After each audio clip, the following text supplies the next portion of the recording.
So I start with the Kochi Biennial, which was in 2016. I was invited there also to produce a work, like a bigger work. And I stayed there for a couple of months to do the production. And at the first time I show you the film which is made by the media department of the Kochi Biennial. And the nice thing about that is, and maybe I have to say that before, because in India artists are like, not like in Europe, they are really like important persons. So. And the reason I tell that, because they asked me also for an interview, and I gave like this interview. And what they did afterwards, they had a film, and then they were choosing like sentences which fit to the pictures of the film. So they were not so interested in the interview itself. So that's the off voice, and the voice what they took for the film is not so important. So if you have questions afterwards, ask me, because that what you hear in the film is not really so to the point. Okay. It's a short film, it's 4 minutes. You want speakers or? Speakers, or not? Well, cheesy ones. But we are a small group. Okay. No, it's okay.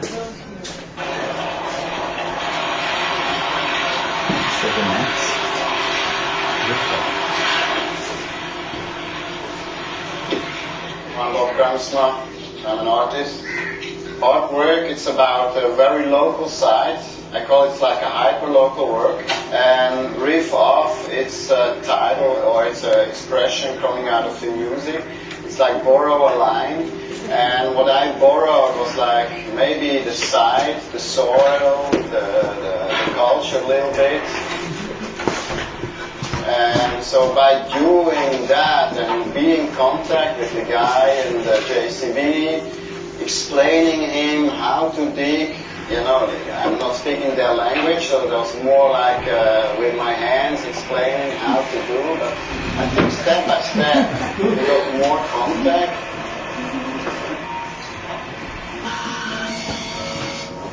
When the construction workers, the reinforcement workers came, that was really nice with these little cars and all this metal on top.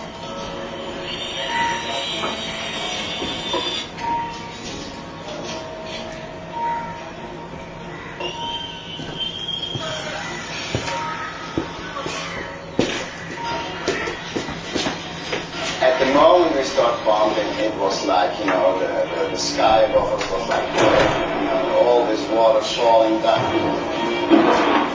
Arun, you know, I think was the chief of the contractor. He helped me to bring them back. Everybody was here.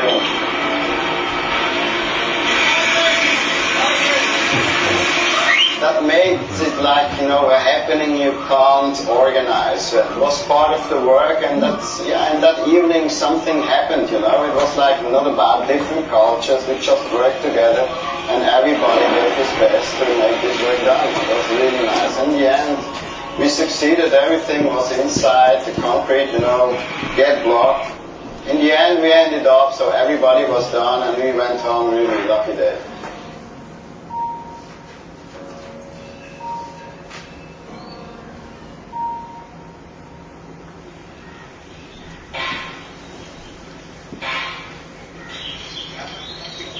And so the day of lifting up the whole thing came closer. So we brought a crane, but not to lift the work, but more to bring his weight, you know, with his jacks on the sculpture.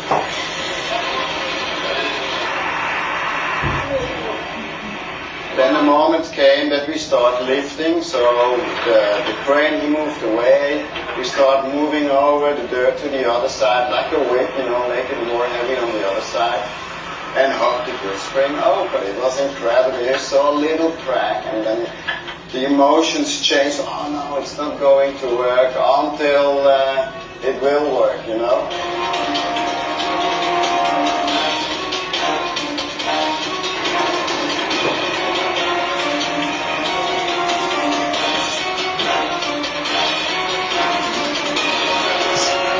Slowly, step by step, the gap become bigger.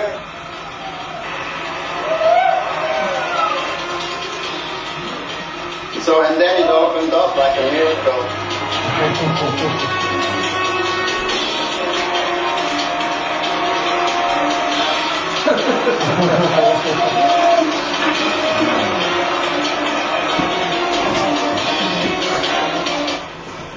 We hoped that it will, or we calculated that it will flip maybe 170, 180, but it flipped until I think it is 160. So it is 1 or 2 degrees less than we planned. In these conditions, we are very lucky that it worked like that. So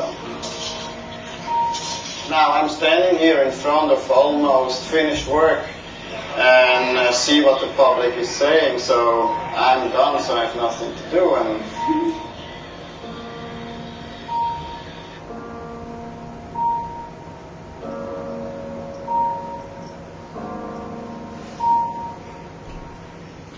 okay, so to explain what I did, a kochi, it's like the center of our culture, you know, the whole trade with India, that started exactly in this environment, you know, from the spices and all that stuff. And what you have there is in 1 centimeter ground depth, you have like 100 years of history.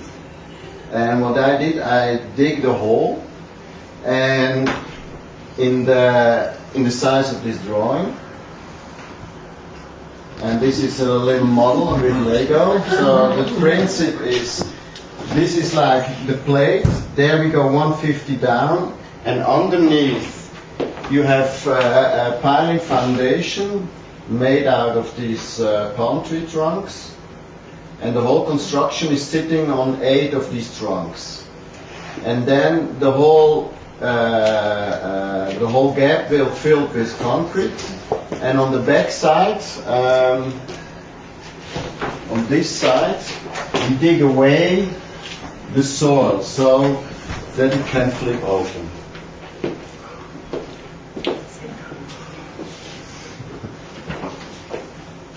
You see because in the film it's not really understandable what is going on technically.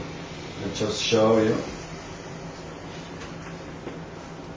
without that you've seen.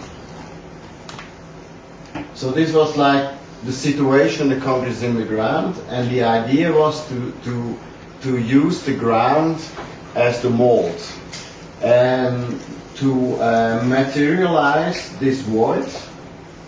And to show the sculpture or materialize this space into a sculpture, and showing that afterwards when it flips open. And this is like a quite dangerous situation. That's why we brought the crane with these jacks on the sculpture, because on the back side they had to dig underneath the sculpture. So. But we were lucky it didn't flip open, because it would be very dangerous. And these palm trees were, because the water level, the groundwater level, was just 120. So it would not work without these palm trees. Yeah, that one I've seen. And then that's a situation where it went open. And they clean it, and that's the sculpture how it looks now. That's the situation. Maybe we just go to the next project, and then we can maybe talk what is, you know, the idea behind and what I'm working on. I'll just give you some expressions. Here we are in Palestine. Was last year. There was the first show in the new Museum of Palestine in Bir Zayt. It's close to Ramallah, and it was the first contemporary art show in Palestine. This is the garden situation, and I planned in front of this museum. To the right hand side you have the university, and that's the center of the Intifada of the Palestinians. So it's a very cultural and very important site for the Palestinians. So this was the starting point. First we built some fundaments, and then I brought material from construction sites, from agriculture earth, but also of the settlements which were broken down. So all this material get collected and was heaped up in one big heap on top of these four fundaments which you see here. And then you have like this hill. Then the outline of the sculpture is made, and then we dig also in this little hill until we reach the fundaments made of concrete. The reinforcement inside, then pumping the concrete inside and taking away the hill afterwards, and now you see like the outside of the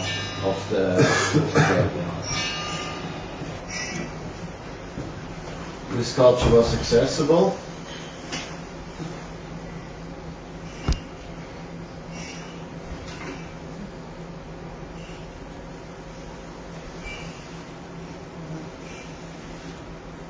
Yeah, that's a bit the situation.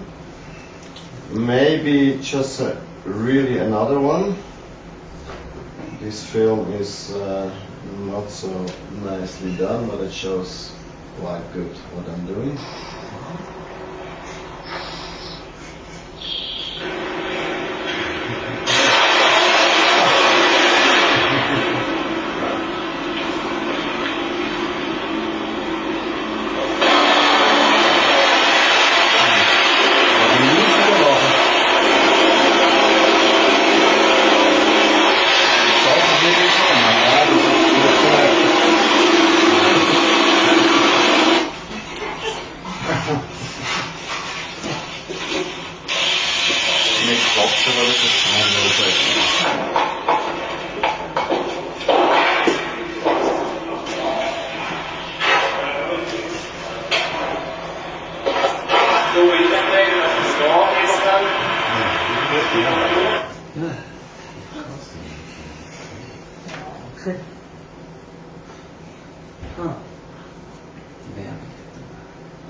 And then in the end,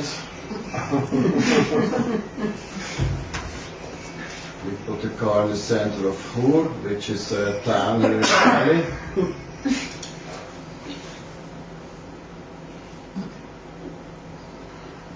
So maybe step by step you get a little bit the subject what I'm working on. It's really what is the hollow form, and also if you see in language, hollowness is not, for us, not, how can I say that? You don't see form in negative form. And that's a strange thing. So even, you know, if you talk about architecture, you see the architecture from the outside, that's architecture. As soon as you are inside of the room, you have no clue like what's the room look like. So, for example, Rachel Whitehead, maybe you know her work, so she was one of the first which worked on this subject. And what I'm doing now is I'm creating this space directly and materialize it to show, to give an image of the space itself. And the space itself is then like a sculpture, but it's not exactly a sculpture. It's a materialized space. I'm just interested in the technical aspect of the last work, where you That one? basically use the snow as a sort of kind of lost in snow casting method, you know, in reference. Exactly. So it's always the material what I need for casting, because normally if you cast concrete, you do it with wood, and you're very limited with form. Mm-hmm. So the snow is a very nice. It came from the ice rink. Snow from the ice rink is done in the summer. We transported that snow and put it on top. The snow melts, but because it's such a huge amount of snow, it stays quite a long time. concrete doesn't like coldness, so 2 degrees a problem for the concrete that it gets colder, so it will not dry. But it gets warm when it reacts, and the snow smelts. So we have a very short period of time where we really can work with the concrete in the snow. So that's never done before. And what you see, the concrete gets like this a very strange surface. That's because it's too cold and it gets like destroyed, the concrete on the outside. But that's no problem.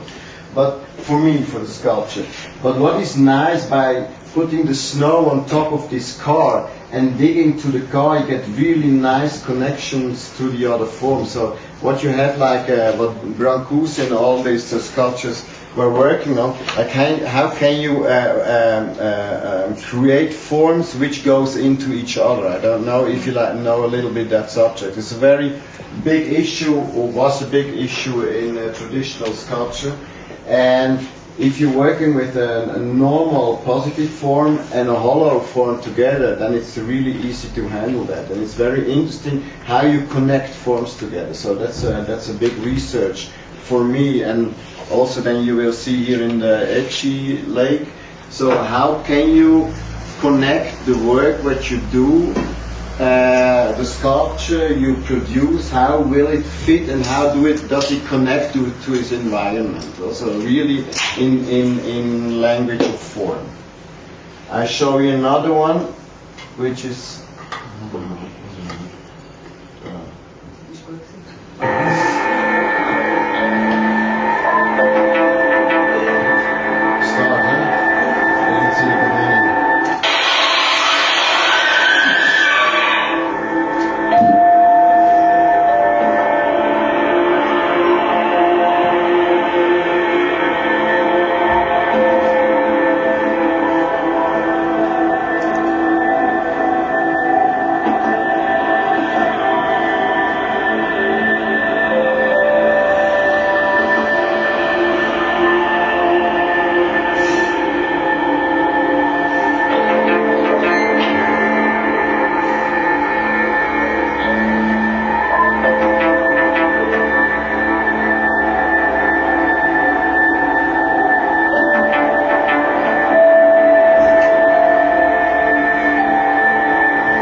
nice thing about snow, it is for free and it disappears. So it's very nice. But you have to work quick, and I like that. So that's a good medium for me. I don't know.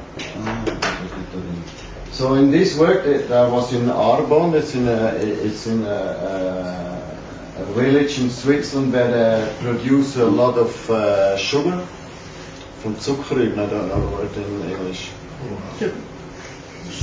And so that's what I'm also looking when I start working. What are the resources? What is the material I can use? I will use, which are like in this in this surrounding or environment of this of the location where I'm working. So there's always one question: what makes sense to work with? But before I start my monologue, I come back to you and ask you to ask me some questions. What do you want to know? Otherwise I go on.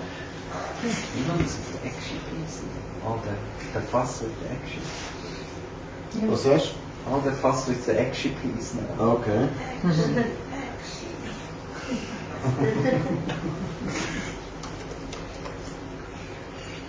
So that was the first Photoshop I started with.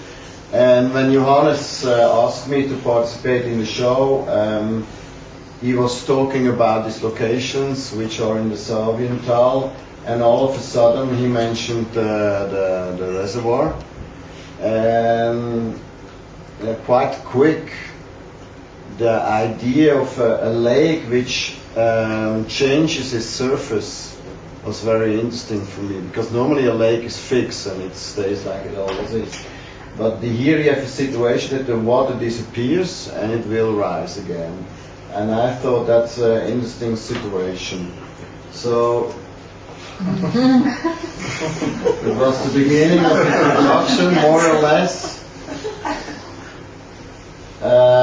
I'm always working with the industry, but I'm not producing my artwork in the art production industry, but in the normal industry, because it's much more cheaper, and it's also instant because you have a totally different know-how. So Sika is one company I'm working a lot with, and now here was the basic idea was the form what the river makes in his bed by himself, that you see it also here. You have here also some how do you say, hollow forms in the riverbed, and what I did, like somewhere close to the road where we can reach with the cranes and all the material, I dig this flat hole from the sculpture you see down there.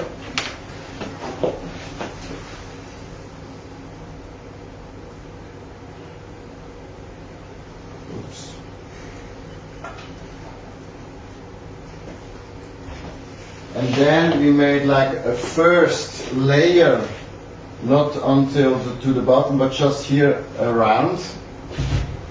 You will understand later why. Then to be sure that it will lift up, we put small rubber boats before into the ground, so that we have a little bit more of upwards power, which will lift afterwards the sculpture. Then we put in a layer, like a plastic layer, to seal the concrete, because concrete is not really, how do we say, waterproof. And then you have put like the layers of reinforcements. Then maybe first you see in the middle you have like these foam parts. And this hollow, I don't know its name in English, like you use them in floors to make floors less heavy, to bring like air into the concrete. But then there was like a small problem. They closed the wall so that during the night the water level rised, and they pushed the boats, the boat starts to rise. So that was the first big problem in this project. So we had to cut open everything and to take out the boats. So how do you say,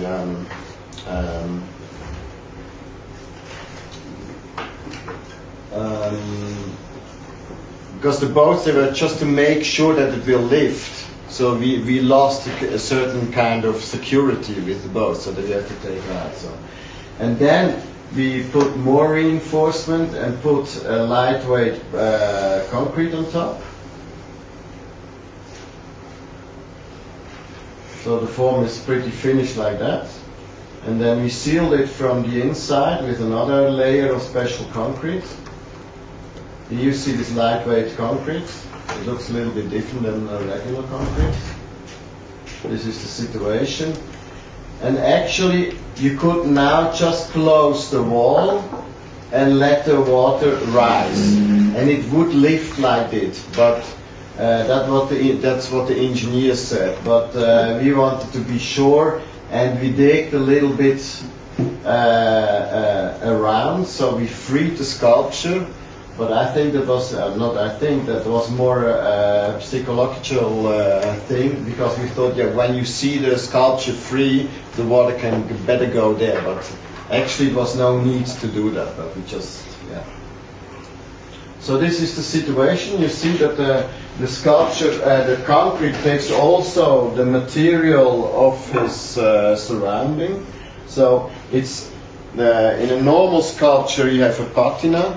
And in this kind of sculpture, the patina is just like the outer surface of his mold, and that's also an issue, because it's not only me who makes the form; it's also what is the material doing with his surrounding, how much connection is between the concrete or the snow or the sugar, because it flows together, and it's not really clear where is the limit of the sculpture or the surface of the sculpture. So that's the situation where it was free. And then the water starts rising, but also into the sculpture. And that was the first problem. And probably it happened then because we had to cut open the waterproof yellow layer, and it was not really nicely glued together, and that's where the water comes in. But in the end, I'm lucky, because I like it much more when the water is inside it, because it's a nicer picture.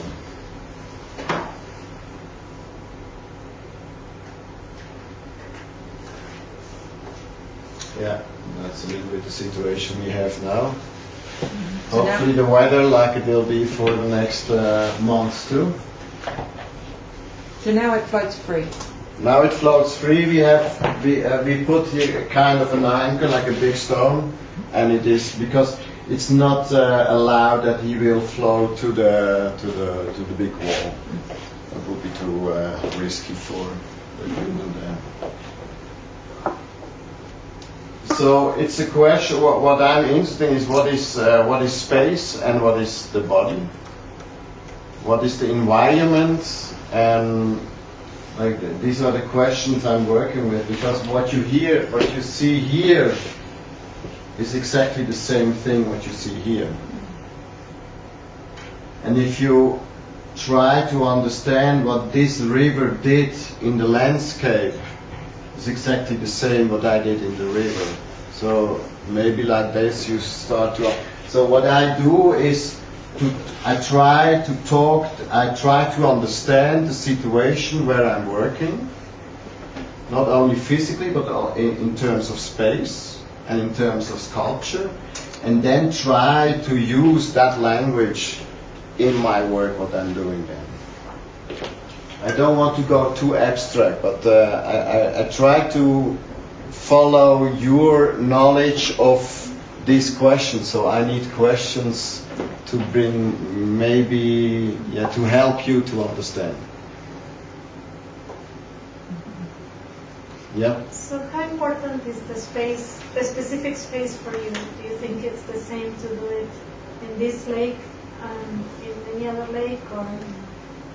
It's a good question. Actually, for me it's not so important if I do a show in a gallery or like in the landscape like here. There's no big difference. That sounds stupid, it's a big difference, I know. But the approach is probably almost the same. But I would not say that I could do that in every other lake. So my first question when I start working is, what does it need here? You know, what is the urge to do what is the urge to do here? What is zwingen? What is zwingen in English? Huh? Urge, yeah.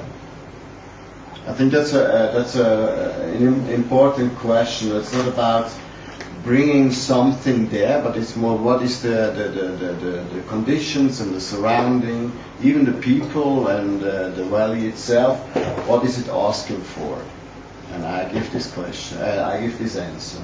So I could do it like everywhere in every other reservoir, but I wouldn't.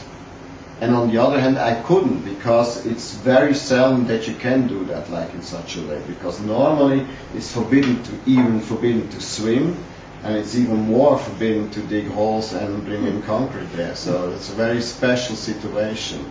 And that was also, so I had this idea, and then these people from the Kraftwerk, from the power plant, they said, yeah, it's okay to do, and then starts, a project like this getting real, So in most cases, are you more inspired by visiting the site and then you come up with the idea?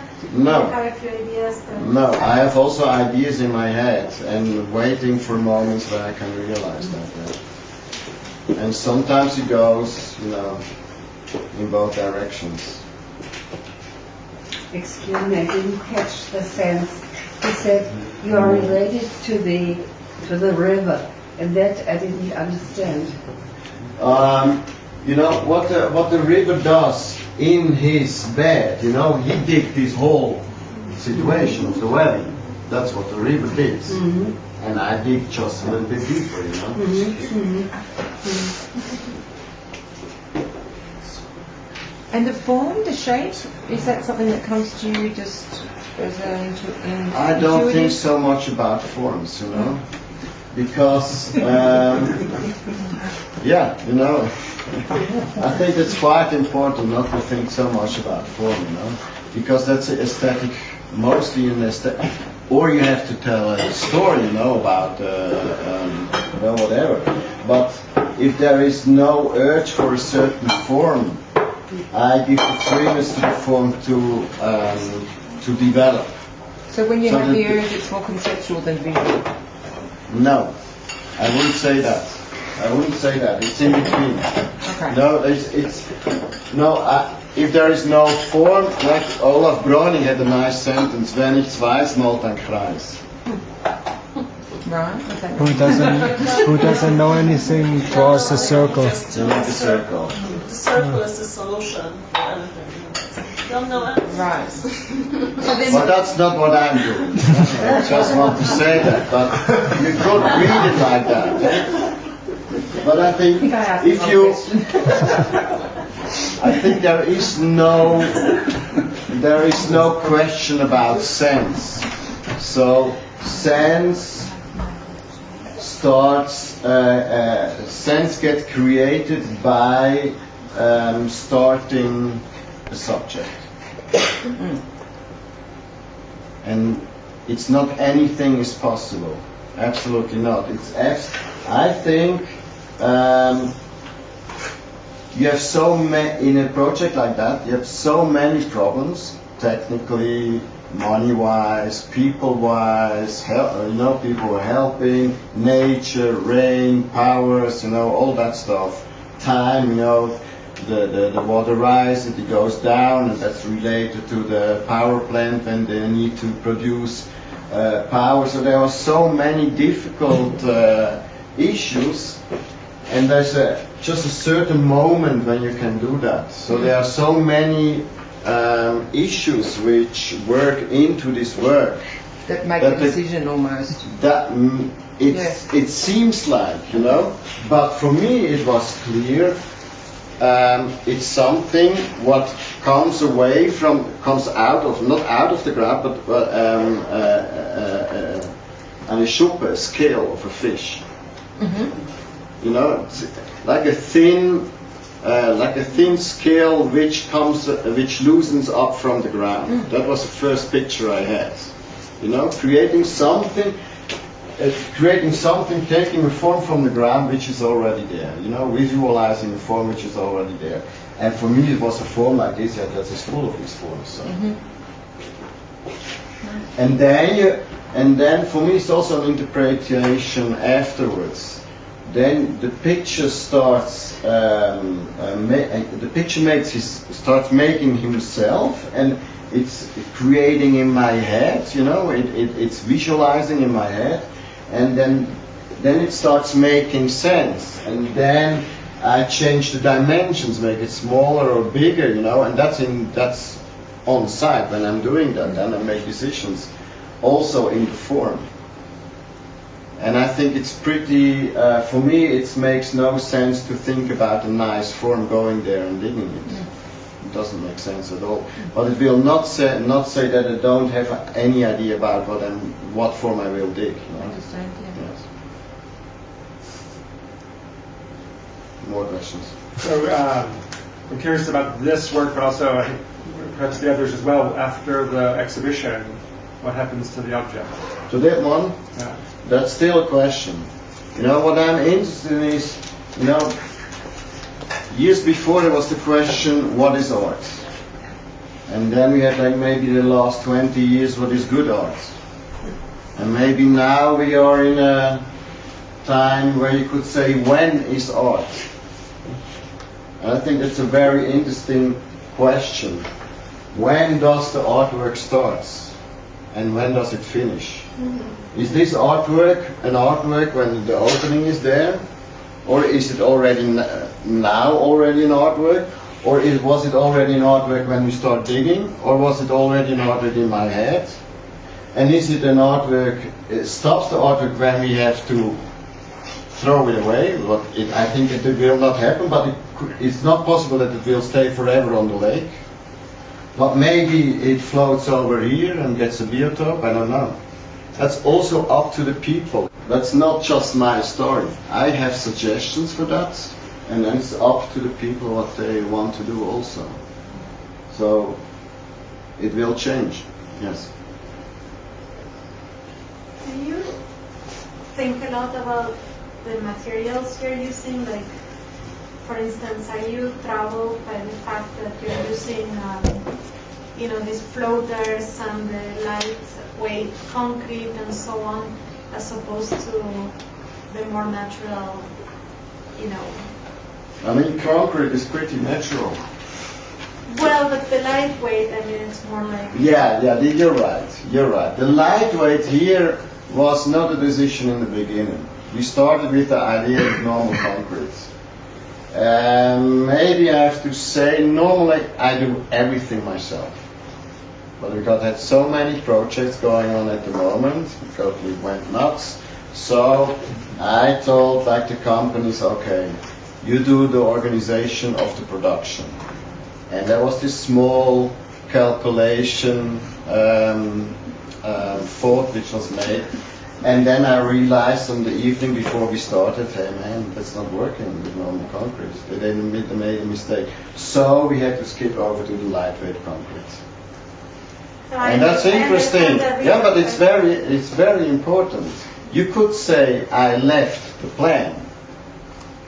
But what I got for that is a concrete where the water enters, and now you have a lake on top of it.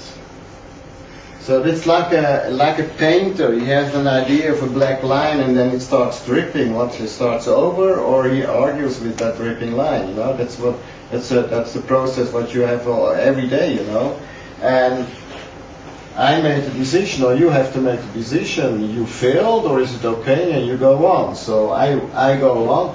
But it's normally I wouldn't have chosen in the beginning for the lightweight concrete. You're right. Because the nice thing about the concrete is made from the stones here in the river in the kiesgrube. What's the kiesgrube in English? Gravel. Yeah, the correct, you know. On top of here. So this concrete is exactly made here in the location, you know, and it's actually condensed ground stones, you know, which came from the mountains by the river. So it's made from his own material, you know. So the concrete is very fitting here, and the lightweight concrete is like a little bit a sneaky way out, you know. I mean, I understand the challenge. Okay. But for me, what I always say when the work is finished, I really do like you. I think about, is the concrete, the lightweight concrete, a problem? For my idea, was it a problem? Or what can I learn of this mistake, or from this sideway I took, or we had to take? And I learned a lot about my work when I'm looking at it. You know, when I saw the photos from top of the work with the water entering, with like this strange shape of the water, how it comes, I learned a lot. And I never could have seen that before, you know, it was not possible. So I think it's totally important that you look at your work as if it is not yours.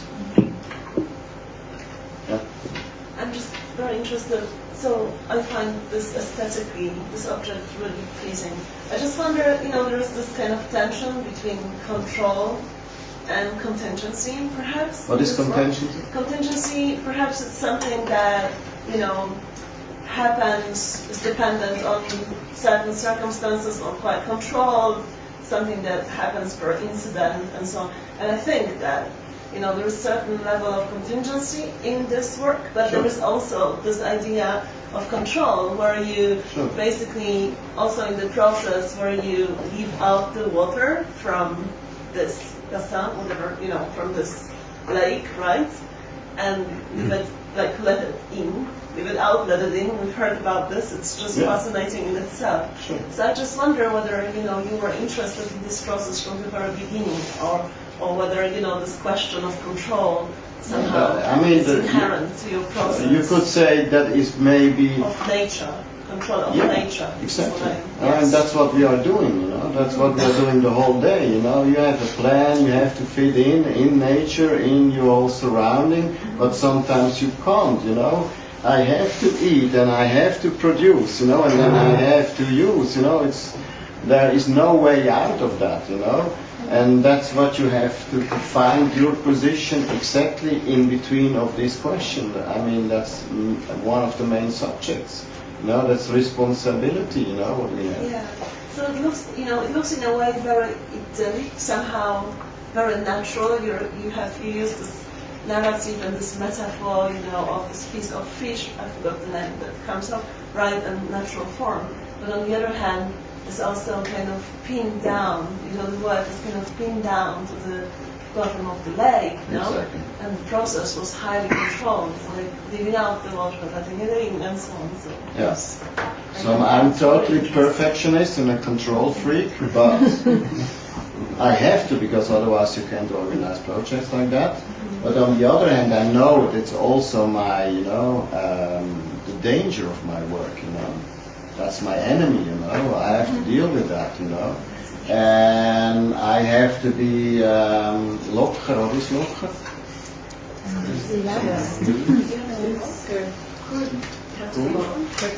Yeah, cool, you know, shaking it out of your arm sleeves, you know, like, it's like, you know, if you are in this, if you just follow your plan, I have to follow my plan, but I know it's not possible, you know, and then these certain moments where you can escape from your plan, it's very important that you can do and that you really realize what you're doing, you know. I think that's an important question when you're making art, you know, to lose control and to know that you're losing it and what you're doing at that moment, yes. Can you talk a little bit about collaboration? So because you can't do a project, pull it off like that, so you need partners, you need local collaborators. How was the collaboration with the power plant people, with the construction people, with the volunteers? How many people were involved? How was this structured? What came out there? Maybe that's probably the same thing what I'm doing, what the sculptor is doing with the lake. It is embedded in his surroundings. And in the same way, I'm working also as an artist in the society, you know. I could go to Kunstgießerei St. Gallen, that's an art production company, very nice people, very professional, and I could produce there, it's also nice. What I more prefer is, I say I'm as an artist, I'm a professional dilettante. You understand that? Mm-hmm. And I like that. And I'm realizing now that the connection to the normal world is passion. And in the normal world of production, industrial design and production, there is not a lot of passion. There's no time for passion. No?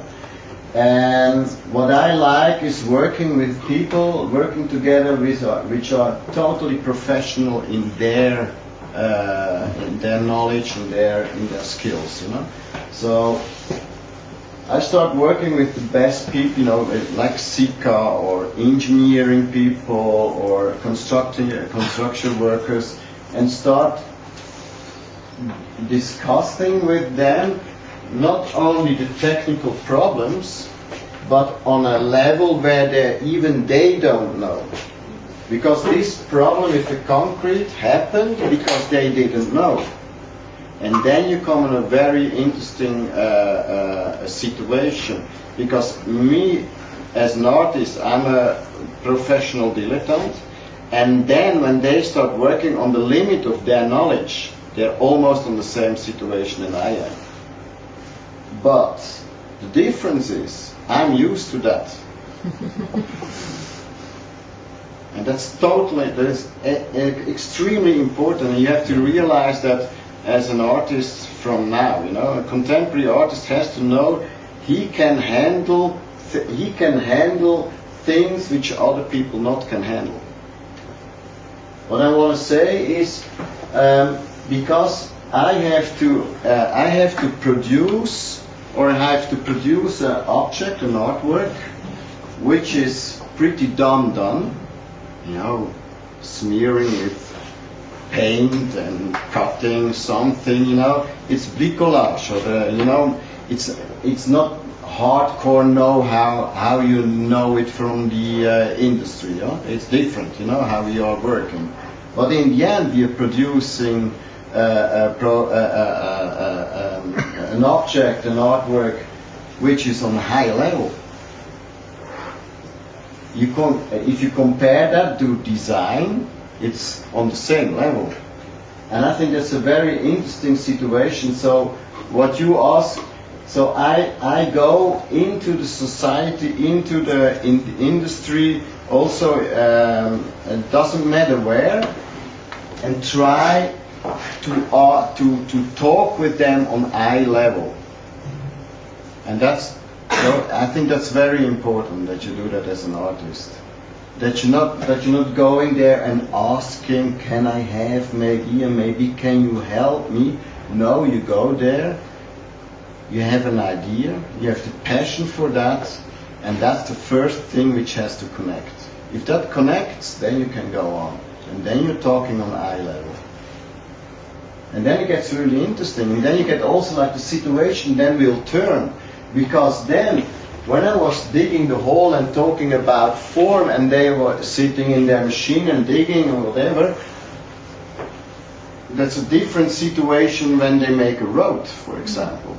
Then you have to go straight and everything, and he knows. So he was totally, he didn't know, and now Bob, tell me what form and where and what. I said, just go.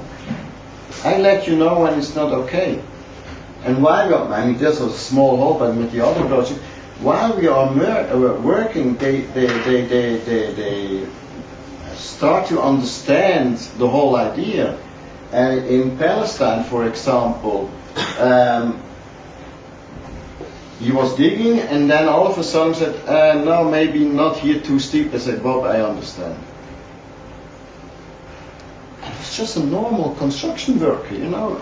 He had no idea about forms and no idea before about art. But while he was working in this artistic process, he gets part of this artistic process and starts to understand what the issue is about this whole thing, you know. And I think that's where, and that's what I mean is taking these people for serious when you're working with them, but you also have to make sure that they take you serious, you know. Yeah, blah blah. This is good. Thank you. And so it's maybe more than a little thing on the lake. I think that's a good example. It looks like a very solitaire, sculpture, swimming on the lake, you know, like a sculpture in a museum on a pedestal, you know. It looks a little bit like that, but that is just one moment when it is like this, you know. And you see what was before, where it was before, and where it go afterwards. What the nature will do, it will start getting green, you know. Animals will live there, so it will be taken over. But go and ask some questions. How much do you test the projects? I never test. I never make drawings. Just the Lego? Just I have to make, but I only make the Lego. Just the Lego model? Yeah. And that's what because, and there's a reason for that. If I telling my project with my passion to you, you get this passion. You understand on a deeper level. If I give you a drawing, he is in his level, man. He sees this drawing, so yeah, maybe a arty-farty drawing, you know. But, yeah, I understand what I mean. Yeah, we can do that, but then we have a lot of problems. But it's not what you want, you know. I want these people to have the same starting point as when I'm sitting on my sofa and it starts working, you know? But even when you explain it to a team, you just tell them, I want to dig a hole this big, and that's it. It's great. Can I ask, have you always worked with a team of people? Have you ever worked on your own? Say it again? Have you always worked with a team? No. I don't work with a team. I've totally the idea I work for myself. But have you ever created something without a team of people? Did you Yeah. ever at any stage in your career? I mean, it's the same thing. If you, what are you doing? What are you doing? Like sculpture or what? Making stuff? Making stuff, yeah, making stuff. So, but even if you are making stuff or you're painting, you draw, then you need a new pencil. You go to the shop and ask what is the best pencil for that. Okay. That's what I'm doing, you know. Yeah. That's what I'm doing. You always have to interact with people. Always have, you know. Good. So that's the approach, you know. It's not, wow, I'm working with a whole team, and you know, and so that's not my idea. I really have the idea, I do it myself. And also when I am on a construction site, I'm the boss, but it's not very wise because I don't have these skills what the boss has on a construction site. So they have to learn my language and I have to learn their language, you know. If I did that in India, it was a totally different situation if I do that here in the Ekshise or I do it in Palestine. It's totally different. You cannot compare it with it. I'm kind of wondering that the thing that seems most interesting to me and possibly to you as well because of the not concentrating on form so much is that moment when like the tipping point in the sculpture in India or where this detaches from the lake and how you see that moment being contained in the sculpture as it exists like in this instance it's floating but it may not be apparent necessarily to someone who sees it floating around. Like, Sure. So I just want to understand your relationship between those two. That's a good question. It is a kind of pity that you don't see that in the sculpture afterwards. Huh? So you could make a film. Why not? Then you end up maybe in social media or in a lecture like here. That's okay too. No? No? But you also still, even if you look at that, it couldn't be brought by a helicopter. It couldn't be made on the lake itself. So this question is still there. How? And then you start thinking by yourself. And if you don't think by yourself, then you're also not looking, you know.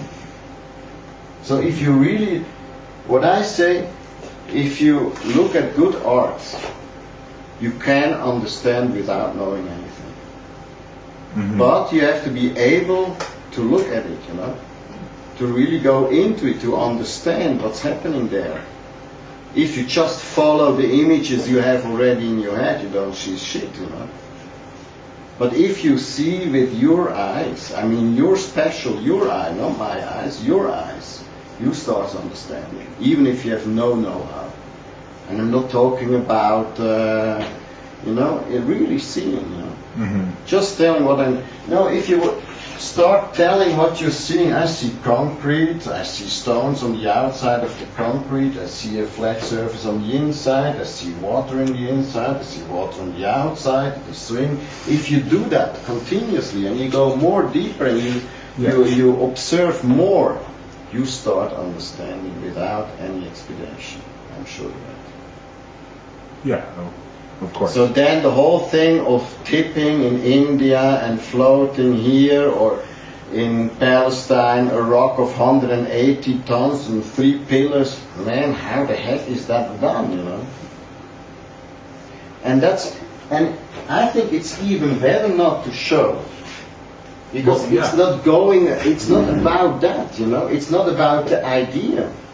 It's not about the idea that it's coming from the ground and I had like a great idea. So for me it was the passion. It was not the idea. So, wow, man, the water helps me to bring the sculpture out of the ground. I could do that with a lot of machines and blah blah. You could that too, and then bring it on a heavy transport and then put it in a lake with a crane. You could do that. But totally insane. Yeah. And so is it very easy, and then it fits together. And that's the question. Now, I always think you have to make it very simple for yourself. That you just can do it, you know. That's just go with the flow, you know. No, you know. I It's agree. actually, it's a very easy piece, you know. A little bit of concrete, a little bit digging, and that's it. Yeah, you know that. About digging. They are the ones who dig the hole 2 by 2 by 2 meters. So that's it. And it has something to do with your ideas about negative and positive space, I guess. That you put much, you know, Yeah. But watch out, I'm not so interested in negative and positive space. That's a different way. But yeah, sure. But you mentioned it, I'm just Sure.